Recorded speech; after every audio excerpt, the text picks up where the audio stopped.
Nunca le dije a mi familia que seguía trabajando en secreto. Ellos creían que ya no servía para nada.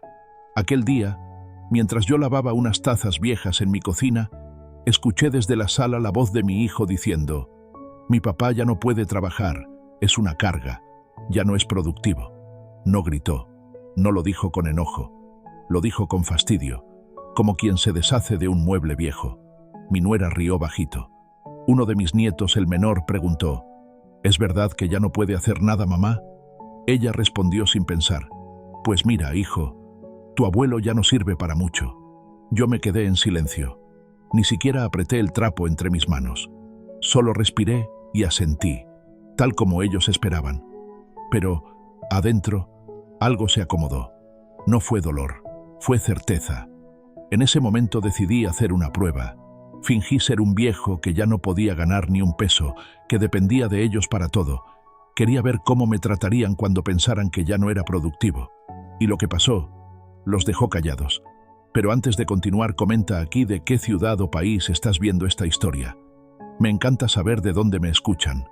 Aprovecha y deja tu like, porque esta historia te va a atrapar hasta el final. Antes de continuar, quiero decir quién soy, porque a veces cuando uno cuenta su historia sin nombre, parece que habla un fantasma. Me llamo Raúl Cárdenas, tengo 68 años, nací en La Paz, Baja California Sur, y toda mi vida la trabajé con estas manos que ahora ven. Manchas de aceite, cicatrices chiquitas, nudillos marcados. Crecí entre pescadores, motores viejos y mares agitados. A los 15 ya sabía desmontar un motor fuera de borda y volverlo a encender sin herramientas modernas. A los 20 cargaba redes con hombres que me doblaban en tamaño. A los 35 abrí un pequeño taller junto al Muelle 3. A los 50, mi esposa falleció. Y desde entonces, mi única familia fueron mis hijos. Pero la vida tiene maneras curiosas de mostrar quién realmente te quiere y quién solo quiere algo de ti. Lo que mi familia no sabía era que yo seguía trabajando. No porque necesitara el dinero, aunque siempre ayuda, sino porque no sé vivir sin hacer algo útil. Porque cuando uno deja de trabajar la mente, el alma se oxida más rápido que un motor abandonado a la orilla del mar. Y también porque desde hace un año, yo había notado cómo mis hijos me miraban. Esa mirada que mezcla lástima con prisa. Esa mirada que dice: «Ya estorbas». Esa mirada que duele sin levantar la voz. Así que cuando escuché esas palabras, «es una carga», supe que era hora de ver su verdadera cara. No confrontándolos, no reclamando, sino dejando que ellos mismos se mostraran. Esa tarde fingí torpeza. Dejé caer una cuchara sin querer. Caminé más lento. Pregunté 2 veces lo mismo. Actué como si la memoria se me fugara, como si el tiempo ya se me hubiera acabado. Mi hijo suspiró, molesto. «¿No recuerdas que hoy íbamos a hablar de tu pensión, papá?». Yo bajé la mirada. «No, hijo, perdóname. Últimamente me cuesta». Él se volteó hacia su esposa y murmuró: «Ya ven, ya no puede. Vamos a tener que encargarnos nosotros». Y esa frase fue el punto exacto donde dejé de ser su padre y me volví una responsabilidad para ellos. Pero lo que mis hijos no sabían, lo que absolutamente nadie sabía, era que todas las madrugadas, antes de que el sol tocara el agua, yo salía de mi casa con una bolsa vieja y caminaba despacio hacia el muelle. El guardia nocturno, don Simón, siempre me saludaba con respeto. «¿Listo, maestro Raúl?». Yo levantaba el pulgar y entraba al estaleiro de doña Maribel, la única persona que conocía mi rutina secreta. Ella siempre dejó las herramientas listas para mí. «Los muchachos no tocan tus cosas, Raúl», me decía. Y yo trabajaba solo, con calma, en motores que otros mecánicos no sabían arreglar.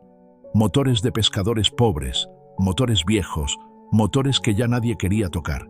Y ellos me pagaban lo que podían, 200 pesos, 350, a veces pescado fresco. Pero yo no lo hacía por dinero, lo hacía porque me mantenía vivo.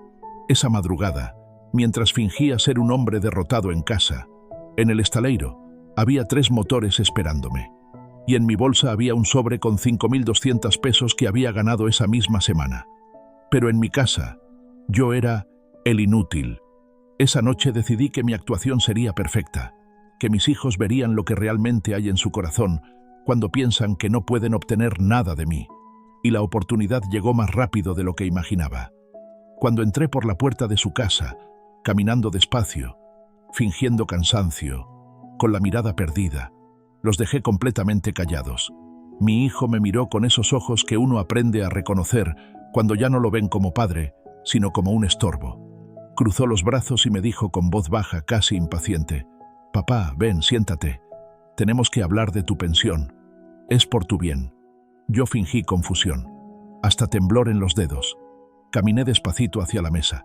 Me dejé caer en la silla como si el cuerpo ya no me obedeciera. Él suspiró fuerte, como si cargar conmigo fuera un sacrificio enorme. «Ya no puedes manejar tu dinero, papá», continuó.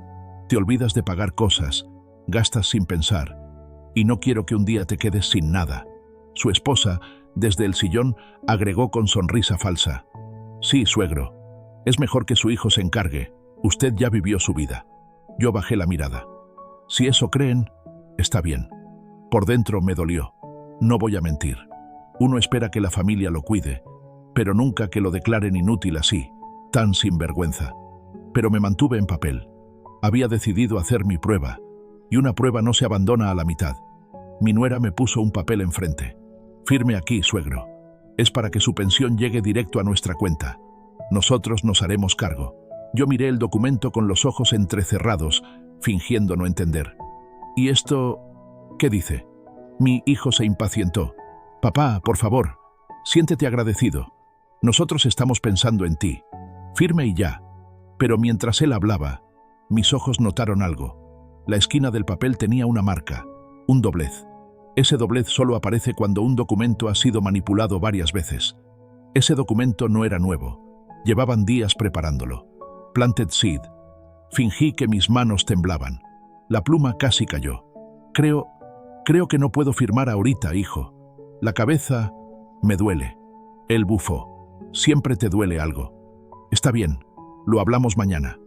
Yo salí de su casa rengueando un poco, fingiendo debilidad. Pero en cuanto crucé la esquina mi paso cambió. El cuerpo volvió a enderezarse. Respiré hondo y saqué mi teléfono viejo, el mismo que todos creen que no funciona bien.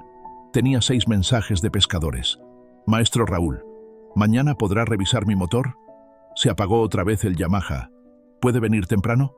Le debo los 300 pesos del carburador. Paso en la tarde». Sonreí. Ese era mi mundo real, no el que mi familia imaginaba. Al llegar a mi casa, saqué del cajón la llave pequeña que siempre guardo. La acaricié un momento. Esa llave abría una verdad que nadie conocía.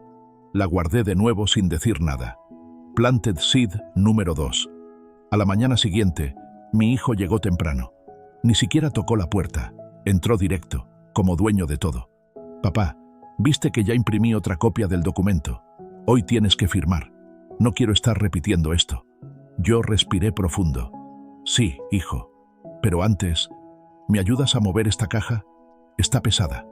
La caja estaba en el piso del taller viejo que tengo detrás de la casa. Una caja grande, de madera sólida, llena de herramientas. Mi hijo se agachó, puso las manos bajo la caja, hizo fuerza y nada. «¿Qué traes aquí, piedras?», dijo jadeando. «Son herramientas viejas», murmuré. «Antes yo las movía sin problema». «Pues ya no puedes, está demasiado pesada». Sonreí por dentro. Mi actuación debía seguir. Cuando él se dio la vuelta para ir por una silla, yo, silenciosamente, tomé la caja por un costado y la deslicé hacia la pared con un movimiento firme y preciso. Un movimiento que un hombre inútil no podría hacer. Pero lo hice cuando él no veía. Ironía dramática. Planted Seed número 3. En ese momento, se escuchó la voz de alguien afuera. «Raúl, ¿estás ahí?». Era doña Maribel. Se asomó por la puerta con su sombrero de ala ancha y su delantal lleno de manchas de aceite. «¿Listo para lo del motor del muelle 5?», preguntó sin mirar a mi hijo. Yo abrí mucho los ojos, fingiendo sorpresa. «Ah, ¿cuál motor?». Ella me miró un segundo, entendió mi plan y siguió mi juego. «Nada, luego hablamos. Nomás vine a dejarte esto». Me entregó un sobre amarillo. Mi hijo se tensó. «¿Qué es eso?». «Papeles del seguro de la casa», respondí despacio. «Cosas viejas». Mentira. Eran documentos importantes, muy importantes. pero aún no era momento de revelarlos. Cuando mi hijo se fue, molesto, diciendo que volvería en la tarde para terminar lo de la pensión, me quedé solo. Abrí el sobre. Dentro había 3 recibos de motores reparados esa semana, una copia del contrato del estaleiro y una nota de Maribel. Cuando llegue el momento, muéstrales esto. Respiré hondo. Mi plan seguía funcionando. Mi familia me veía como una carga, pero afuera, en el mundo real, yo seguía siendo útil, necesario, respetado. Lo que ellos aún no sabían era que la prueba apenas comenzaba y que el próximo paso revelaría algo que no podrían negar. Mi hijo volvió esa tarde sin tocar, como si la casa fuera suya. Traía el ceño fruncido, pasos duros y en la mano el mismo documento doblado que había intentado que firmara por la mañana. «Papá, ya estuvo. Hoy lo firmas. No quiero seguir con este juego». Yo estaba sentado junto a la ventana, mirando hacia el patio donde siempre guardo mis herramientas. Me giré lentamente, fingiendo esa confusión suave que él ya daba por hecha. «¿Juego? ¿De qué hablas, hijo?» «No recuerdo». Él apretó los dientes. «Exacto. No recuerdas. Por eso debo encargarme de tu pensión». Se acercó y puso el documento frente a mí, empujándolo como quien deja la cuenta sobre la mesa con fastidio. Yo miré el papel como si fuera un enigma. Me tomé mi tiempo. Sabía que la paciencia del arrogante siempre es más frágil que la del humilde. «Papá, por favor, firma». Justo en ese instante se escuchó un golpe en la puerta. Ni fuerte ni agresivo. Un golpe respetuoso. Yo levanté la vista. Era Ernesto, un pescador de la zona, hombre de voz ronca y manos curtidas por el mar. «Don Raúl, perdón por venir sin avisar, pero se descompuso otra vez el carburador del Johnson 40. ¿Sí podrá echarle un ojo mañana temprano?» Mi hijo se tensó. «¿Qué hace este señor aquí?» Ernesto lo miró sin entender. Luego posó la mirada en mí. «Pues vine por lo del trabajo que siempre le hace al motor, don». Mi hijo soltó una carcajada breve. «¿Trabajo? Mi papá ya no trabaja. Apenas puede caminar. Creo que se confunden». El silencio que siguió no fue un silencio normal. Fue un silencio pesado, incómodo. Ese que aparece cuando alguien dice una mentira demasiado grande frente a alguien que conoce la verdad. Ernesto frunció el ceño. «¿Cómo que ya no trabaja? Don Raúl me arregló el motor el jueves. Y antes de eso, el de Toño, y el mío de nuevo hace 2 semanas. Si no fuera por él, medio muelle estaría parado». Mi hijo palideció un poco. «Eso debe ser un malentendido. Mi papá ni siquiera puede mover esa caja enorme de herramientas que tiene allá atrás». Ernesto volteó hacia el taller. «¿La caja grande? ¿La que pesa como 30 kilos? Yo lo vi moverla ayer. La deslizó él solo». Mi hijo parpadeó, desconcertado. Yo fingí torpeza mental. «¿Caja? No recuerdo bien», pero dentro de mí sonreía. Ironía dramática. Planted seed revelada. Mi nuera salió en ese momento desde la puerta del patio. Venía con actitud de reina aburrida. «¿Otra vez estás molestando con gente del muelle, suegro? ¡Qué vergüenza! Mi esposo está tratando de ayudarte y tú sigues con tus cosas de viejito». Ernesto la miró con una mezcla de sorpresa y desprecio. «Señora, don Raúl nos ha ayudado a todos por años. ¿Sabe cuántos motores ha salvado de ahogarse en plena faena? No habla mucho, pero trabaja más que 3 hombres juntos». Ella bufó. «Pues aquí no trabaja nada. Aquí solo estorba». Mi hijo intentó retomar el control. «Papá, olvídate de lo que dice este señor. Estás confundido. Firma ya». Yo respiré profundo. Abrí lentamente el cajón pequeño junto a la mesa. Mi hijo creyó que sacaría una pluma, pero no. Saqué el cuaderno negro, el que nadie conocía, el mismo donde, desde hacía meses, anotaba cada frase humillante, cada abuso, cada peso que mi familia tomaba sin pedir, mis ingresos reales, mis reparaciones, mis clientes, mis fechas, mis herramientas, mis horas de trabajo, documentación meticulosa. Lo puse sobre la mesa. Mi hijo lo miró sin entender. «¿Y esto qué es? ¿Qué haces apuntando cosas? ¿Quién te dijo que llevaras cuentas?» Yo levanté la mirada, por primera vez sin fingir torpeza. «Yo mismo». Silencio. Mi hijo se quedó quieto. Algo en su expresión cambió. Una grieta, pequeña pero evidente. «Papá, ¿qué estás diciendo?» En vez de responderle, abrí la primera página. Aquí está tu retiro del mes pasado, hijo. 11.000 pesos que dijiste que eran para pagar mis medicinas, pero no compraste nada. Aquí está la fecha, la cantidad y el comprobante del cajero. Aquí está también lo que te llevaste cuando viniste con tus cuñados. 3.000 para carne, 2.000 para cerveza. Mi nuera retrocedió un paso. ¿Estuviste anotando todo? No. Volteé a verla. Estuve observando. Micro twist. Mi hijo tragó saliva. Papá, no tienes por qué hacer esto. Solo intentábamos ayudarte. Ernesto, todavía en la puerta, murmuró. Eso no suena a ayuda. Mi hijo respiró hondo, tratando de recuperar su personaje. Papá, estás actuando raro, ¿ves? Por eso necesitas que yo administre tu pensión. Estás confundido. Yo cerré el cuaderno. ¿Confundido? No. Se escuchó otro ruido afuera. Pasos, voces. Era Toño, el gordo Herrera, Maribel y 2 hombres más del muelle. Todos venían con herramientas, redes, motores, y todos preguntaron al mismo tiempo: «Don Raúl, ¿va a poder revisarnos esto mañana?». Mi hijo se quedó mudo. En un segundo, toda la fachada de papá inútil se rompió ante testigos. La casa, llena de voces que lo respetaban a él, no a su hijo. Su mentira se achicó frente a la verdad más simple. Yo seguía siendo útil, más útil que él. Mi nuera murmuró a media voz: «No puede ser». Yo levanté la barbilla.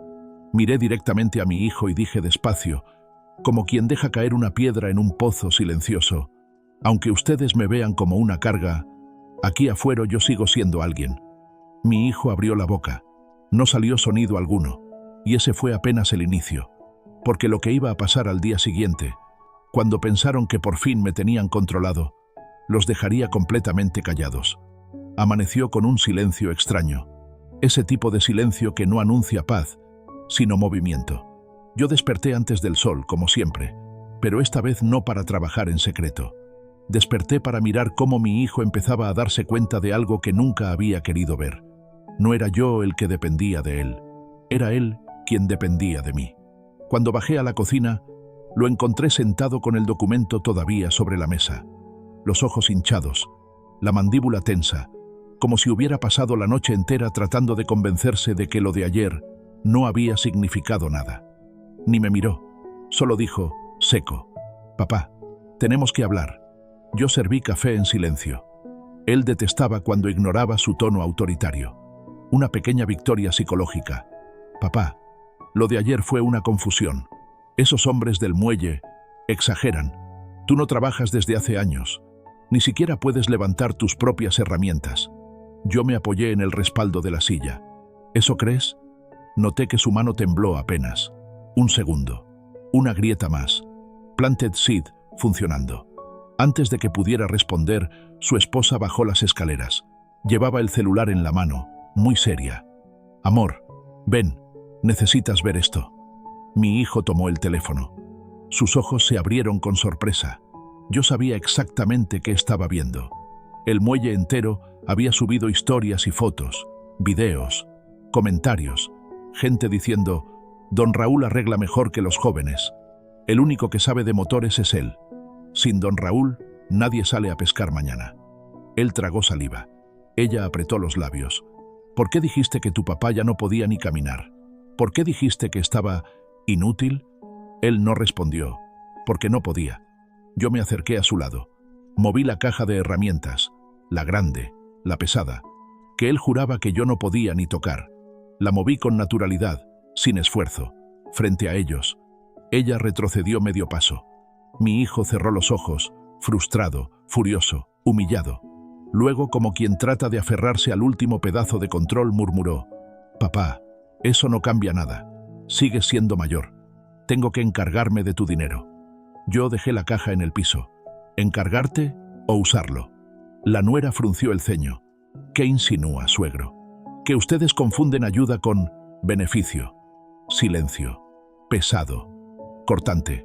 Fue ahí cuando tocaron la puerta. No un toque común. 3 golpes firmes, pausados, como quien lleva autoridad sin necesidad de levantar la voz. Mi nuera abrió y se quedó rígida. Era Maribel, del astillero. No venía sola. Traía una carpeta gruesa bajo el brazo. «Don Raúl, Perdón la hora. Traigo lo que me pidió. Mi hijo y su esposa intercambiaron una mirada llena de alarma. Otra Sid que nadie había notado. Yo tomé la carpeta. La abrí despacio. Documentos, recibos, facturas de trabajos hechos por mí durante meses, pagos en efectivo, transferencias, incluso fotos de motores antes y después, fechas, firmas. Mi nuera murmuró: ¿Qué es eso? Maribel respondió antes que yo: evidencia de que su suegro no solo trabaja, sino que trabaja demasiado, y que varios hombres del muelle dependen de él. Mi hijo apretó los puños. ¿Por qué estás juntando eso, papá? ¿Para qué? Yo lo miré a los ojos, con calma, con esa calma que arde más que un grito, porque sabía que llegaría este día. Microplot twist. Él retrocedió un paso. ¿Qué día? El día en que tu ambición hablaría más fuerte que tu vergüenza. El día en que intentarías tomar lo que no te corresponde. El día en que me subestimarías tanto, que olvidarías quién te enseñó a trabajar. Pero no dije todo eso, no aún. Las palabras, como las redes en el muelle, deben soltarse en el momento exacto. En vez de responder, cerré la carpeta. Hoy tengo cosas que hacer. Mi nuera dio un paso al frente. No ha terminado de explicarnos. Todavía no es el momento. Mi hijo levantó la voz. Papá, no te puedes ir. Necesitamos hablar sobre tu pensión. Mi pensión está bien donde está. Se quedó mudo. Él esperaba al viejo obediente, al hombre que asentaba la cabeza para evitar conflicto, no a quien tenía las cartas claras, frías y listas. Mientras caminaba hacia la puerta, escuché a Maribel decir: Señora, señor, ustedes deberían tratar mejor a quien todavía mueve medio muelle. La esposa bufó. Mi hijo solo apretó la mandíbula. Cuando salí, respiré el aire salado, tranquilo, porque ellos creían que yo había jugado mi última carta, pero faltaba la más importante, porque mientras ellos intentaban quedarse con mis ahorros, no sabían que yo acababa de comprar algo mucho más grande, algo que cambiaría todo, y todavía no estaban preparados para descubrirlo. Lo sabrían esa misma noche, cuando ya no pudieran escapar de la verdad, cuando todos, absolutamente todos, se quedaran callados. Esa noche cayó con un aire pesado, húmedo, como si el mar mismo estuviera esperando algo. Yo regresé a casa casi al anochecer. Las luces estaban apagadas, pero adentro se escuchaban susurros. Mi hijo, su esposa y la madre de ella estaban reunidos en la sala, hablando en voz baja, como si estuvieran planeando algo y temieran que yo pudiera escucharlos. No sabían que ya los había escuchado cientos de veces. Cuando abrí la puerta, se callaron de golpe. La suegra, mujer de ojos duros y sonrisa de serpiente, se adelantó con esa confianza de quien no ha trabajado un solo día de su vida. Don, siéntese. Tenemos que hablar de su futuro. Mi hijo tragó saliva, como si no quisiera que ella tomara el control, pero tampoco se atrevía a contradecirla. Papá, es importante. Yo dejé mis llaves sobre la mesa. Ese sonido, el metal golpeando la madera, hizo que todos se tensaran. Era un símbolo. Ellos pensaban que esas llaves representaban debilidad. No tenían idea de lo que realmente representaban. La suegra se acomodó en el sillón, cruzando la pierna como si fuera dueña de la casa. Mire, don, ya no puede vivir solo.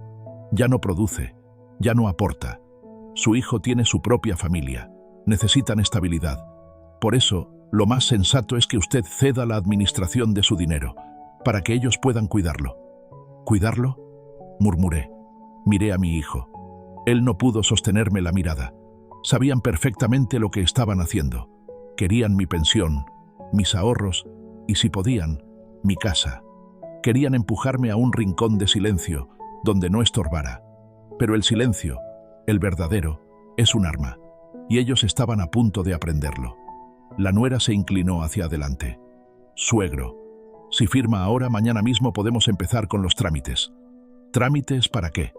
Mi hijo respondió: para que quedes bajo mi tutela legal. Tutela legal. Lo dijo sin temblar. Ya no era sospecha, era confirmación. Guardé silencio unos segundos, dejando que su propia ambición llenara el cuarto como humo espeso. Entonces, la suegra cometió el error más grande de la noche. Piénselo bien, don. Si no firma, puede que el gobierno decida por usted. Y créame, es mejor que su propio hijo administre todo. A fin de cuentas, usted ya no sirve para trabajar.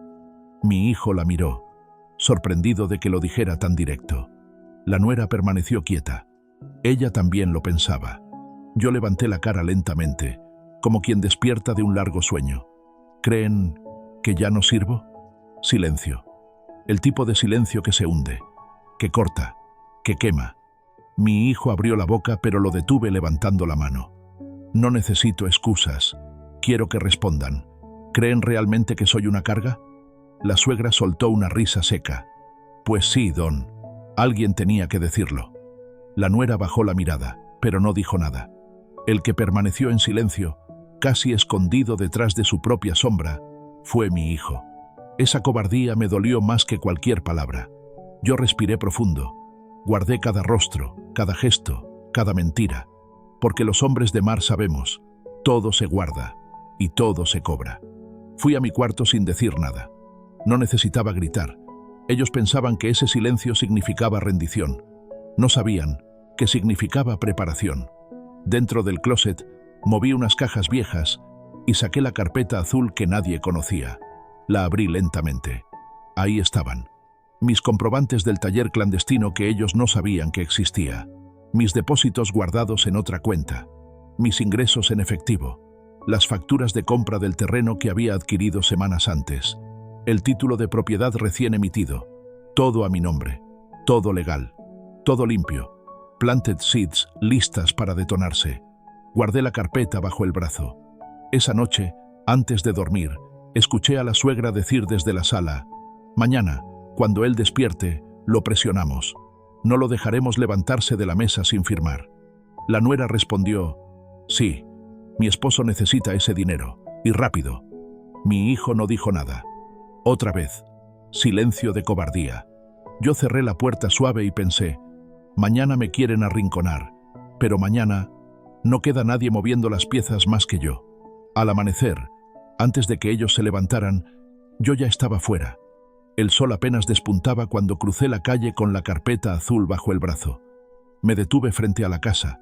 La miré desde fuera, como quien se despide de un lugar donde le dejaron de hacer espacio. Y me dije: hoy ellos creen que yo regreso vencido, pero hoy es el día en que entenderán quién realmente sostiene esta familia. Y sin volver la vista, caminé hacia el muelle. Lo que pasaría en las próximas horas rompería su versión de la realidad, y por primera vez los dejaría mudos. El muelle estaba casi vacío cuando llegué. La brisa salada me golpeó el rostro, fría, despierta, como si el mar quisiera asegurarme que todavía estaba de pie, todavía pensante, todavía dueño de mis decisiones. El amanecer apenas doraba las tablas viejas del piso, y el sonido de las gaviotas rompía el silencio que me había acompañado toda la noche. Ahí, sentado en el último banco de madera, estaba don Hilario, mi vecino de toda la vida. Un hombre callado, moreno, de manos gruesas y voz áspera, que conocía más secretos del pueblo que cualquier alcalde. Me vio acercarme con la carpeta azul bajo el brazo. No dijo nada, solo dio un pequeño asentimiento, como si ya supiera que ese día no sería igual a ninguno otro. Me senté a su lado. ¿Listo?, preguntó sin mirarme. Más que nunca. Hilario sonrió. Esa sonrisa corta que solo aparece cuando algo grande está por venir. Desde hacía meses, él era uno de mis aliados silenciosos. Habíamos cruzado palabras sueltas, sobre los hijos que se olvidan, las casas que uno construye con las manos y otros intentan adueñarse con la boca, las familias que solo aman mientras haya plata. Pero jamás hablamos explícitamente del plan. No hacía falta, porque los hombres que guardan dolor entienden sin explicaciones. Saqué la carpeta azul y la dejé sobre mis piernas. Hilario la miró. «Hoy lo verán todo, ¿verdad?», murmuró, asintiendo. El papel a veces pesa más que los gritos, y ese paquete pesaba como un ancla.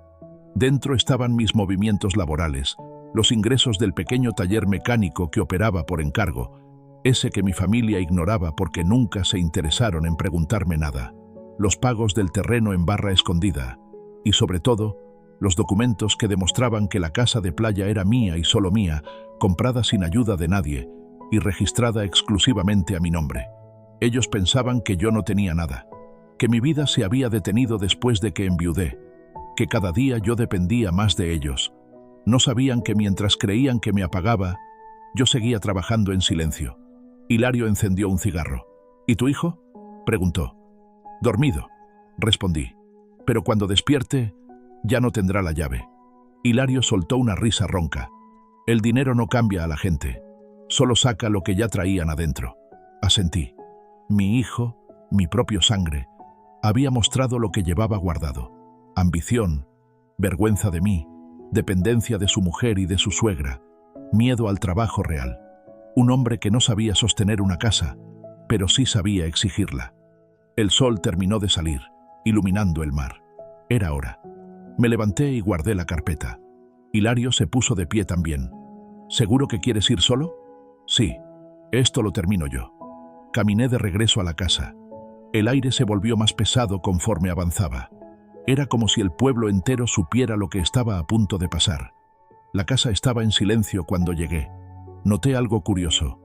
La ventana de la sala seguía abierta y las latas de cerveza seguían tiradas en el patio. Nadie había recogido nada. Durmieron como si la casa fuera suya. Abrí la puerta con la copia especial que yo tenía, esa que jamás mencioné. Caminé despacio hasta la cocina. Los encontré ahí.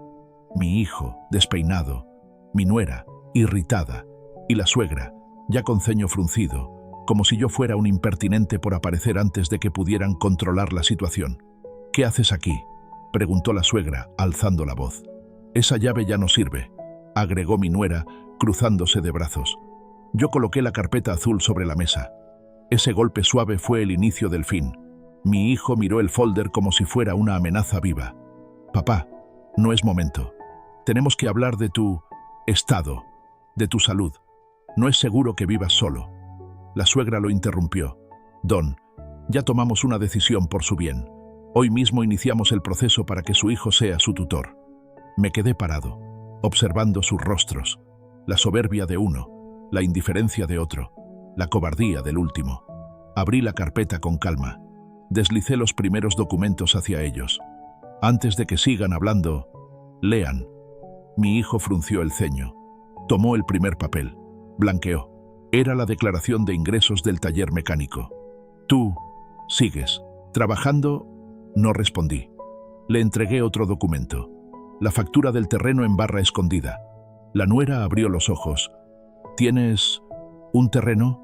La suegra intentó reírse, pero la voz le salió temblorosa. Seguro es falso, no puede ser suyo.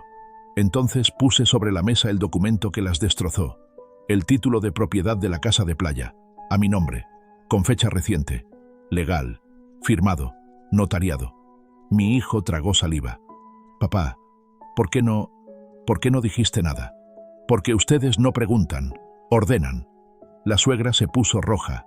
La nuera apretó los labios. Yo continué. Y porque quería saber quiénes eran, cuando pensaban que yo ya no podía trabajar, cuando creyeron que ya no valía nada, cuando me llamaron carga. El silencio cayó como un martillazo. Mi hijo intentó extender la mano hacia los papeles, pero yo los recogí primero. No, hijo, ahora escuchas tú. Me acerqué un paso, sin levantar la voz. Esta casa no es tuya, ni de tu esposa, ni de tu suegra. Nunca lo fue. La nuera palideció. Entonces, ¿qué va a pasar? Sonreí por primera vez en días. Hoy, ustedes se van. 3 rostros quedaron congelados al mismo tiempo, y ese fue solo el inicio. Ellos no reaccionaron de inmediato. Parecía que la idea tardaba en atravesarles el cráneo, como si jamás en su vida hubieran considerado la posibilidad de que yo, el viejo, el que según ellos ya no servía, tuviera el poder real dentro de esas paredes. Los vi tragando su propio orgullo, tratando de encontrar una explicación que encajara con el mundo cómodo donde vivían, ese mundo donde mi palabra era apenas ruido. Mi hijo fue el primero en hablar. Papá, podemos resolverlo. No hay necesidad de llegar a este extremo. Solo estábamos preocupados por ti. Lo miré sin mover un músculo, ni un parpadeo. ¿Preocupados?, repetí. ¿Eso le dices a un hombre cuando lo dejas afuera de su propia casa? Mi nuera dio un paso al frente, intentando suavizar la situación. Don, creo que hubo un malentendido. Usted sabe que lo apreciamos. Mi mamá solo quiso ayudar. La suegra levantó la barbilla, ofendida por la idea de verse minimizada. Yo solo quise poner orden. Y si usted no está en condiciones de vivir solo, lo lógico es que su hijo administre la propiedad. Es lo que hacen las familias responsables. Me acerqué despacio. Ella retrocedió, apenas 1 centímetro, pero lo suficiente para revelar el miedo bajo su altanería. ¿Familias responsables?, murmuré. Una familia responsable no le cambia las cerraduras al dueño de la casa. Mi hijo intentó intervenir otra vez. Papá, la casa estaba vacía. Creímos que no vendrías tan pronto. Yo no vengo a mi casa, respondí. Yo vivo aquí. Ustedes son invitados. Y desde anoche, invitados, no deseados. La nuera abrió la boca, buscando palabras que no existían. La suegra la empujó suavemente hacia atrás, como si quisiera protegerla de un incendio que recién entendía que ella misma había provocado. Pero la parte más interesante no había llegado todavía. Saqué de la carpeta un sobre más pequeño, color beige, sellado. Lo puse sobre la mesa. Mi hijo lo reconoció de inmediato. Sabía ese tipo de papel, ese tipo de sello. ¿Es de la notaría?, preguntó con voz ronca. Asentí. La nuera se inclinó para leer el encabezado. Sus labios temblaron. ¿Cambio de beneficiario? La suegra dio un paso hacia atrás como si hubiera recibido un golpe invisible. Mi hijo se puso pálido. Yo mantuve la voz baja pero firme, como requiere la verdad cuando deja de pedir permiso. Hace 2 semanas actualicé todos mis documentos, testamentarios, bancarios y patrimoniales. El silencio cayó con un peso insoportable. Mi hijo respiró entrecortado. Papá, ¿qué hiciste? Lo necesario, respondí. Lo que ustedes me enseñaron. Nadie habló, solo el sonido del mar entrando por la ventana. Continué. Ustedes me mostraron quién era una carga y quién no. Quién veía en mí a un viejo inútil y quién veía a un hombre. Saqué el papel y lo puse boca arriba sobre la mesa. La tinta fresca brilló bajo la luz. Mi hijo lo leyó. Su rostro se hundió. El nuevo beneficiario principal no era él. Tampoco su esposa, ni la suegra. Era alguien que nunca habían considerado. La nuera soltó un grito ahogado. ¿Ella? ¿Por qué ella? Ahí estaba el primer terremoto real. Me apoyé en la mesa y respiré profundo. Porque ella sí me mira a los ojos cuando me habla. Porque cuando yo no tenía fuerzas después de trabajar todo el día, ella me traía un plato caliente sin pedirme nada, porque nunca intentó quedarse con lo que no le pertenecía. Mi hijo parpadeó, incrédulo. ¿La señora Rosa? ¿La vecina? Asentí. La suegra perdió toda la compostura. Pero ella es solo una mujer humilde. No tiene educación. No tiene nada. La miré. No tenía nada. Ahora tiene algo. La nuera apretó los dientes.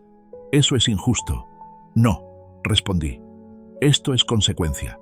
El rostro de mi hijo se quebró por completo. No de tristeza, de vergüenza. Papá, podemos cambiar. Podemos arreglarlo. Dame una oportunidad. Yo lo observé largo, como quien mira una fotografía vieja y comprende que ya no pertenece a ese tiempo. Las oportunidades se dan antes de romper a alguien, hijo, no después. Dije esas palabras con calma, sin rencor, sin elevar la voz, porque la verdad siempre pesa más cuando se dice en voz baja. Tomé la carpeta, cerré el sobre, guardé todo bajo el brazo. Me dirigí a la puerta. Antes de salir me detuve y dije, hoy todavía pueden irse con dignidad. Mañana, quizá ya no. Y crucé el umbral. Detrás de mí, nadie se atrevió a moverse, ni respirar. Y lo más importante, todavía faltaba lo peor para ellos. El aire afuera sabía a libertad, a ese tipo de silencio que uno gana solo después de haber sido humillado demasiadas veces.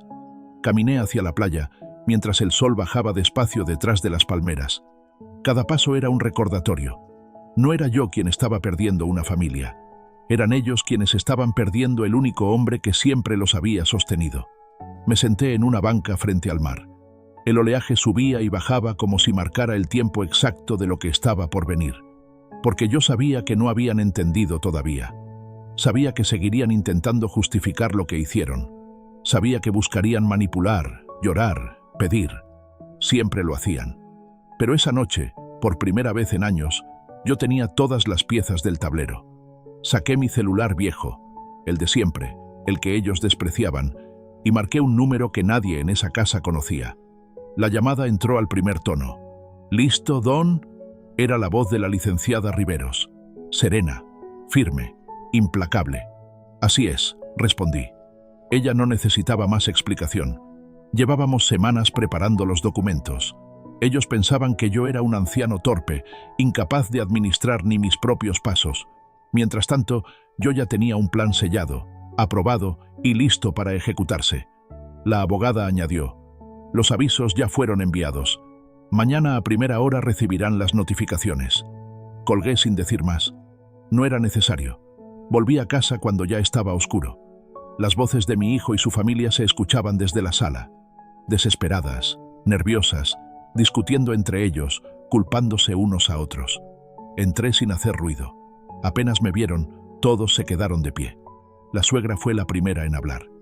«Don, ¿podemos aclarar esto? Fue un malentendido. Todos estábamos tensos». La miré con calma. «No tengo nada que aclarar». Mi nuera intentó acercarse. «Suegro, por favor, no queremos problemas. Usted sabe que lo apreciamos». «¿Me aprecian?», respondí. «Solo cuando creen que puedo darles algo». Mi hijo dio un paso adelante, intentando aparentar autoridad, pero la voz le temblaba. «Papá, no hagas esto. Somos familia». «¿Familia?», repetí. «La familia no te encierra fuera de tu propia casa. La familia no te llama carga. La familia no te quiere solo cuando sirves para pagar cuentas». La suegra perdió la paciencia. «Ya basta. Esa casa debe pasar a manos de su hijo. Es lo correcto.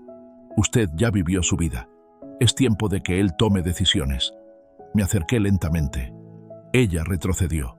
Por primera vez entendió que no tenía control. «Ya no hay decisiones que tomar», dije. «Todo está resuelto». En ese momento tocaron la puerta. El sonido fue seco, autoritario, definitivo. Mi hijo abrió. 3 funcionarios con carpetas en mano entraron a la sala. La nuera se llevó la mano a la boca. La suegra dio un paso atrás, pálida. «¿Usted es el señor?». Mi hijo asintió. Le entregaron un sobre grueso. «El dueño legal de esta propiedad ha solicitado una orden inmediata de desalojo para ocupación indebida. Deben abandonar la casa antes de las 10:00 de la mañana. Todo por escrito. Todo conforme a ley». Mi nuera empezó a llorar. La suegra enmudeció, incapaz de emitir sonido alguno. Mi hijo temblaba. «Papá, ¿hiciste esto tú?». «Lo hicieron ustedes.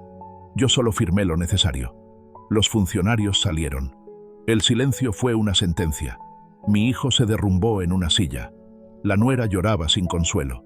La suegra se abrazó a sí misma, derrotada. Yo tomé mis llaves, las mismas que habían intentado robarme simbólicamente, y dije: «Cuando me llamaron carga, me enseñaron algo. No era yo quien pesaba, era su ambición». Caminé hacia la puerta. Antes de salir, me giré por última vez. «Mañana, cuando entreguen esta casa, quizá entiendan lo que nunca quisieron ver. Un hombre vale más que lo que produce, y ustedes nunca supieron ver al hombre que tenían enfrente». Y cerré la puerta detrás de mí. El sonido resonó como un veredicto final. Afuera, el mar seguía moviéndose como si celebrara en silencio. La brisa me golpeó el rostro. Por primera vez en mucho tiempo me sentí liviano, libre. Esa noche dormí tranquilo, porque entendí algo. Ellos habían perdido un techo. Yo había recuperado mi dignidad, y no hay propiedad más valiosa que esa.